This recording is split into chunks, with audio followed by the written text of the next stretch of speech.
저희들도 마찬가지로 주일 예배를 드리고 그리고 월요일, 화요일, 그 수요일에 그 일상 속에서 살아가다가 오늘 다시 이 자리에 모였습니다.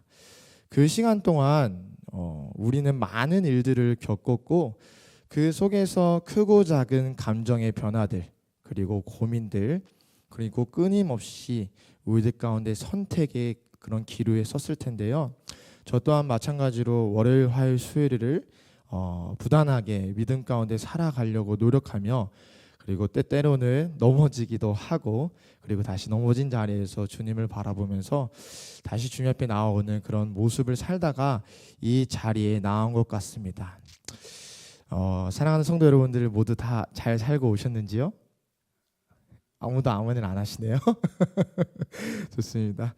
네, 일상이라는 것은요 사실 단순히 생각할 때 그냥 매일 반복되는 일련의 시간이라고 생각할 수 있지만 근데 그 반복되는 일련의 시간들이 합치고 연장되어서 사실 이 일상이라는 것은 내가 치열하게 살아가고 있는 삶의 터전이라고 생각이 되어지는 것 같습니다.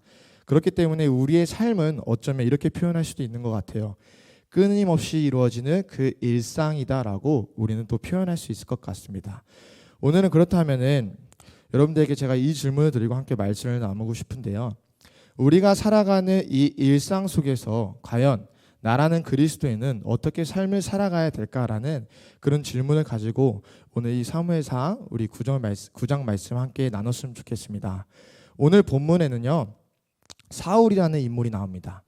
이 사울이라는 인물은 그 본문에서 말하길 베냐민 사람 기스의 아들로 준수한 소년이라고 소개를 하고 있습니다. 준수한 소년이라고 얘기하면서 이렇게 표현하고 있는데요. 이스라엘 백성들 중 그보다 준수한 사람이 없다고 하며 키도 어깨 위만큼 더 컸다고 하고 있습니다. 또한 나귀를 치는 집안이니 그 당시에 그 집안은 유복한 집안이라고 예측이 되는데 소위 말해서 제가 이 말씀을 보면서 들었던 생각은 오늘날로 엄친아구나 사울은 엄친아라구나 생각이 들었습니다. 우리 연세가 좀 있으신 성도님들은 엄친아가 무슨 뜻인지 모를 수도 있을 텐데요. 제가 설명을 드리자면 바로 엄마 친구의 아들입니다. 네, 우리가 이 땅을 살아갈 때 보면요. 저도 겪었지만 엄마 친구 아들은 왜 그렇게 잘생기고 공부도 1등하고 성격도 좋아서 여기저기 다니든지 항상 칭찬받는 그런 아들인 것 같아요. 이 사울도 마찬가지인 것 같습니다. 바로 엄친아의 모습으로서 준수한 소년으로서 집안도 부유하고 그리고 또 키도 크고 외모도 뛰어난 자라는 것이죠. 세상적인 관점에서만 보면요. 사실 이 한국 사회에서만 보더라도 이쁘고 잘생기면은 그리고 돈 많은 집안에서 태어나면은 삶을 살아갈 때 남들보다는 조금 한 단계 더 앞에서 출발을 하는 것 같아요. 저는 경험해보지 못했지만 저희 아내가 조금 스스로 이쁘다고 생각하고 저도 이쁘다고 생각하거든요. 근데 아내의 자랑을 보면요. 항상 학창 시절부터 지금까지 얼굴이 주는 그 장점으로 인해서 어딜 가든지 조금 더 주목받고 그리고 조금 더 사람들이 호감을 가지고 그렇게 바라봤던 것 같아요. 저희들은 느껴보지 못한 그 감정 오늘 좋습니다. 그렇지만 하나님은 우리를 가장 좋은 모습으로 이쁜 모습으로 창조하신 줄로 믿습니다. 아멘. 좋습니다. 돌아와서요. 그런 준수한 소년 사울이요 3절에 아버지 기스가 잃어버린 암나귀를 찾기 위해서 한 사환 그러니까 하인과 같이 이곳저곳을 두루 다니기 시작합니다. 나귀를 찾는다는 것은 나귀를 기르는 아버지 기스의 아들로서 그 사울의 일상인 모습인 것입니다. 4절에 보면요. 에브라임 산지 살리사 땅 사할림 땅 등 이곳저곳을 두루 다녀보았으나 결국 이 나귀를 찾지 못하였습니다. 그렇게 되었을 때 숲 땅에 이른 때에 사울은 함께 동행하던 하인 사은에게 암나귀를 찾는데 너무나 오랜 시간이 걸렸다 보니 이제는 시간이 경과해서 해도 지니 찾는 것을 고사하고 아버지께서 우리를 이제 걱정하실까 이 근심이 들면서 이제 그만 돌아가자라고 얘기를 하고 있습니다. 그렇지만 사울은 이렇게 말을 합니다. 이 성읍에 하나님의 사람이 있는데 그가 말한 것은 반드시 응하나니 그리로 가자고 사울이 이 사울에게 권면을 하고 있는 것이죠. 그리고는 그가 혹 우리가 갈 길을 가르쳐 줄까 하나이다 하는지라라고 얘기를 이 사울이 하고 있습니다. 우리가 가야 할 길이라는 것은 저희가 이 본문을 보면서 가야 할 길이라는 것은 과연 추상적으로 갈 길을 말하는 것일까 아니면 나귀를 찾는 길을 말하는 것일까 제가 궁금해서 현대인의 성경과 새 번역을 참조했는데요. 보니까 그 나귀를 찾는 그 길을 알려주지 않을까 하는 말이더라고요. 즉 그들은 나귀를 찾으려 나온 일상 속에서 나귀를 찾지 못하자 하나님의 도움을 구하고 요청하고 있는 것입니다. 우리는 이 본문 속에서 이 장면 속에서 한 가지 배워야 될 점이 있습니다. 사울은요 지금 나귀를 찾지 못하는 그 문제 속에서 걱정과 근심 속에 빠졌어요. 어떤 걱정이냐면은 아버지가 우리를 걱정하고 있겠다라는 그 근심 속에 빠져서 그 걱정에 사로잡혀서 이 문제, 나귀를 찾는 그 문제를 해결하지 못한 채 다시 일상 속으로 돌아가려고 하는 모습을 가지고 있습니다. 우리 또한 마찬가지죠.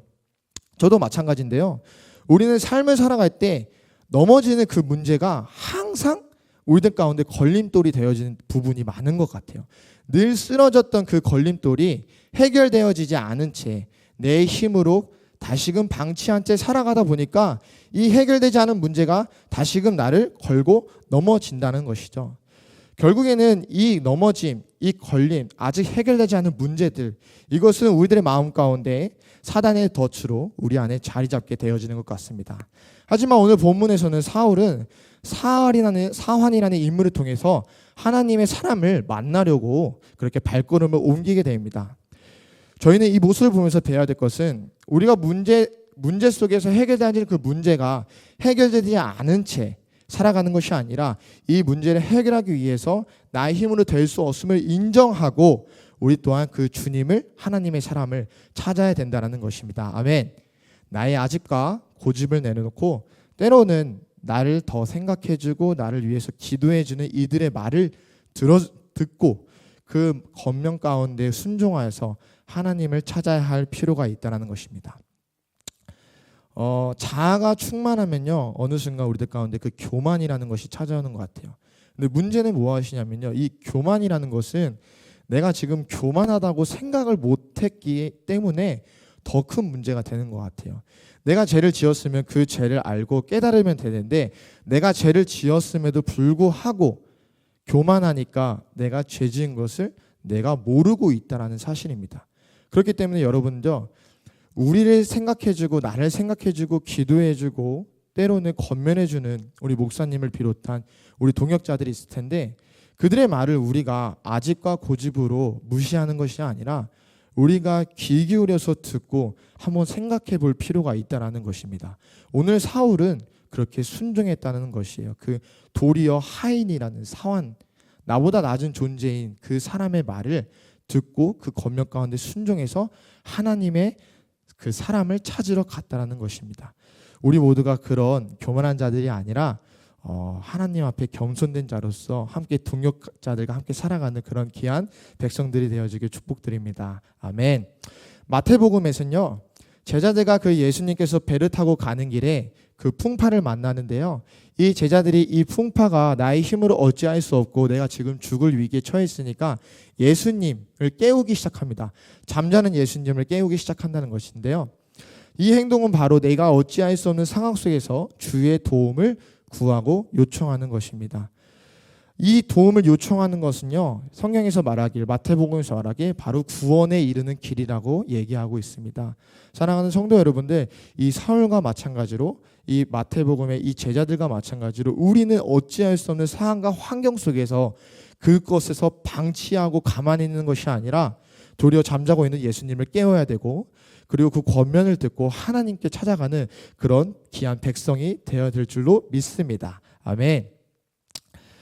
네, 다시 돌아와서 우리는 일상 속에서 여전히 해결되지 않고 내 힘으로 할 수 없는 문제들 속에서 과연 하나님을 구하고 있는지, 내가 예수님을 깨우고 있는지, 내 상황과 환경을 알고 기도해주는 그 동역자들의 말에 귀를 기울여 보려고 한 적이 있는지 점검을 하고 우리가 오늘 그 주님을 찾는 귀한 시간 되기를 소망합니다.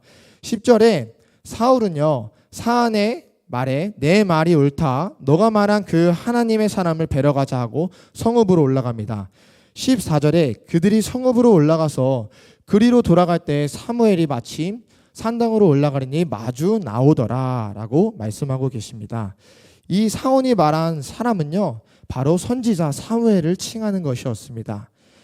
15절에 중요한 본문의 내용이 나오는데요, 사울이 오기 전날에 여호와께서 사무엘에게 알게 하여 이르시되, 그리고 또 16절에 내일 이맘때에 내가 베냐민 땅에서 한 사람을 내게로 보내리니 너는 그에게 기름을 부어 내 백성 이스라엘 지도자로 삼으라 라고 말씀하고 계시는데요, 이 말씀들을 보면요, 사울이 자기를 찾아올 것이라는 것을 알고 있었던 것 같습니다.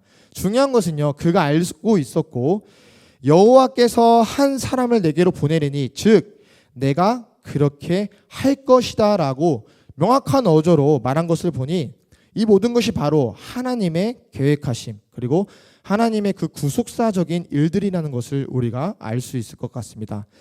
그렇다면요, 우리가 이 본문의 이야기를 살펴볼 때 서론에서 제가 일상이라는 말을 강조하는데요, 사울은 나귀를 찾는 일상 속에서 문제를 해결하기 위해 결국 하나님을 찾게 되었습니다. 하나님은요, 그 일상 속에서 사울을 만나시려고 하셨고, 또한 그 일상 속에서 사울을 지도자로서 세우실 계획을 하고 있으셨다는 것입니다.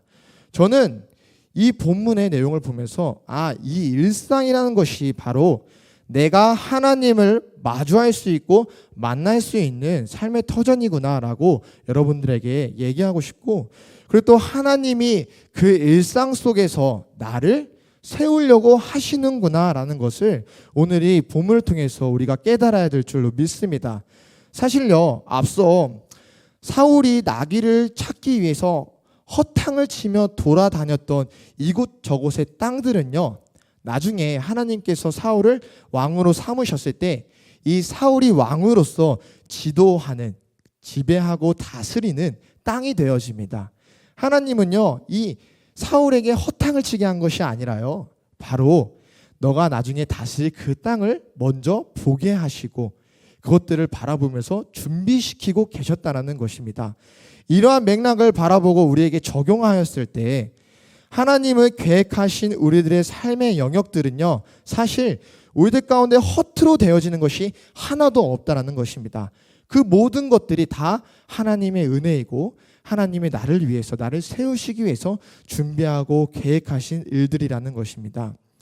저희들이 생각할 때요, 저도 마찬가지로 생각할 때 지난 과거의 시간들을 돌아볼 때 나에게 헛된 시간들, 무의미한 시간들이라고 생각되어지는 부분들이 있었는데요, 그런데 오늘 본문을 보면서 그 시간들이 헛되고 무의미한 것이 아니라 하나님께서 오늘 이 자리 가운데 나를 세우시기 위한 계획의 일부분이었다라는 것이 생각이 되어지면서 헛되다는 그 말이 이제는 감사한 시간들이었구나라고 우리들의 마음 가운데 변화되어질 수 있다는 것이죠. 아멘이신가요? 그렇기에 여러분들, 우리 그리스도인은요, 살다 보면 누구나 아픔이 있고 상처가 있고 커다란 사건 사고를 겪었을 텐데요, 그 과거의 아픔과 힘듦이 여전히 나의 발목을 잡고 있는 그런 아킬레스건과 상처들이 되어지는 것이 아니라 오늘이 그 모든 시간들이 헛된 것이 아니라 너를 위한 계획이라고 말씀하신 그 하나님으로 인해서 나를 더욱더 견고하게 세우신 하나님의 일하심, 계획하심이라고 고백할 수 있는 위대한 그리스도인들이 되어질 수 있다는 것입니다. 아멘. 우리는 위대한 그리스도인입니다. 아멘. 또한 사무엘상 9장에 보면요, 다윗이 그 블레셋과의 싸움에 나간 그 형들의 먹을 것, 그러니까 한마디로 전쟁에 나간 형들을 위해서 이 도시락을 들고 나간 그 일상을 살러 간 거예요. 이 동생으로서의 도리를 다한 것이죠. 근데 그 일상 속에서 골리앗을 만나고 그죠? 성령의 그 충만함, 그 하나님을 욕보이는 그 골리앗을 참지 못하여서 분개하여서 충만하게 그 골리앗 가운데 싸움을 하고 승리하였습니다. 여러분들 마찬가지로 이 다윗도 일상 속에서 하나님이 그를 세우시고 그를 왕으로 삼으셨다는 것입니다. 아멘이신가요? 제가 다시 강조하면서 말하고 싶은 것은요, 저도 마찬가지지만 제가 월요일, 화요일, 수요일을 살면서요 피곤하다 생각이 들 때도 있었고, 제가 일을 하면서 빨리 집에 가고 싶다 대충 할 때도 있었고, 그리고 준비해야 될 일 가운데서 게으름을 피웠을 때도 있었고, 또한 아내와의 시간들 속에서 좋은 시간들도 있었지만 사소한 그 작은 다툼들이 있었는데, 그 시간들 속에서 나는 과연 어떤 모습으로 살았을까라는 그런 질문을 던지면서 오늘 본문을 준비하면서 다시 생각해 보니까요, 아, 내가 좀 바로 살지 못했구나. 내가 그 일상의 시간들이요, 내가 소중히 여기지 못했구나. 그 일상의 시간들을요, 내가 사랑하고 있지 못하고 있었구나. 내가 견뎌야 되는 시간으로, 내가 해야 되는 시간으로만 생각했던 부분들이 많이금 느껴지면서 회개하게 되고 하나님 앞에 용서를 구하고 주신 이 삶을 더욱더 사랑하고 감사해야겠다는 그런 생각이 들었습니다. 아멘이신가요? 아멘. 네, 제가 오늘 이 말씀을 마치려고 하는데요. 이 사울과 그리고 이 다윗의 하나님께서 그들의 삶을 세우시는 모습을 보면서 저의 일생을, 짧지만 그런 31년이라는 일생을 돌아보면서 성도님들의 삶을 또 생각하면서 하나님께서는 어떤 오늘 우리에게 마음을 주시길 원하시고 어떤 메시지를 주시길 원하실까 생각이 들었는데요. 그러한 마음이었던 것 같습니다. 우리는요, 여전히 연약하여서 부족하여서 늘 죄 가운데 쓰러질 때가 너무나도 많습니다. 저도 마찬가지이고요. 그리고 저희들은 마음은 주님 앞에 더 잘 살고 싶지만, 마음은 더 주님 앞에 귀한 삶을 올려드리고 싶지만, 우리는 그렇게 올려드리지 못하고 때로는 죄송스러운 모습으로, 부끄러운 모습으로 주님 앞에 죄책감을 가지고 살아갈 때도 있는 것 같습니다. 여전히 해결되지 않은 문제들도 계속 있죠. 가족의 구원의 문제들부터 여전히 회복되지 않은 내 안에 상처된 모습들, 아픔들. 그런데요, 오늘 하나님께서는 우리에게 이렇게 말씀하고 계신 것 같습니다. 보아라, 저 사울도 일상 속에서 나귀를 찾는데 그 나귀를 찾지 못하여서 헤매이고 있을 때 사안이라는 인물을 통해서 하나님을 바라보게 하여서 하나님께서 그를 세우시고 그를 왕으로 삼으시고, 더 나아가 왕으로서 이 땅을 다스리는 관리자로서 하나님께서 함께 동역하셨다는 것입니다. 여러분들, 여전히 해결되지 않은 문제들, 상황과 아픔들, 어려움들이 우리들 가운데 있을 수도 있습니다. 그렇지만 하나님께서는요, 오늘 우리에게 분명히 얘기하고 계십니다. 그 아픔들, 그리고 회복되지 않은 상처들, 그리고 여전히 해결되지 않은 그런 문제들, 그것들이 너에게 헛되고 너에게 아픔으로 가는 것이 아니라 결국에는 그 시간들을 통하여서 내가 너를 나의 자녀로 삼을 것이고, 내가 너를 왕으로, 제사장으로 삼아서 이 땅에 동역하는 관리자로서 이 땅을 다스리는 위대한 그리스도인으로서 내가 너를 사용할 거다라고 주님께서는 우리에게 분명히 말씀하고 계신 줄로 믿습니다.